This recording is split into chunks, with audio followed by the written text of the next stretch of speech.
Allison here for Red Heart. I am so happy to be the one to tell you about Red Heart's Collage yarn. It's big, it's beautiful, and you can make fabulous things with it. I love the way each ply of the yarn is a different shade, and then I'll twist it together. It's a number 7 jumbo yarn weight, and it comes in 5-ounce balls that have about 55 yards per ball. Collage is available in gorgeous colors. If you'd like to start out with a quick collage project, I suggest a scarf.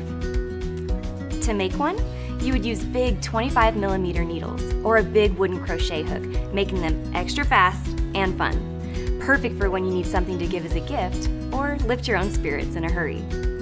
If you don't have a hook handy, you can use your fingers and make a cowl with a finger crochet. Or use your arms as needles and arm knit a cowl. And then when you're ready for a larger project, consider a long cardigan. It's perfect for spanning the seasons when a heavy sweater is more comfortable than a coat. And my favorite project of all, a basket to keep in your living room or your studio. It's perfect for keeping your current yarning projects ready to work on, but looking like an attractive home accessory. Since this mostly acrylic yarn has 20% wool, we recommend that you hand wash what you make in cold water and dry flat. For more information, go to redheart.com.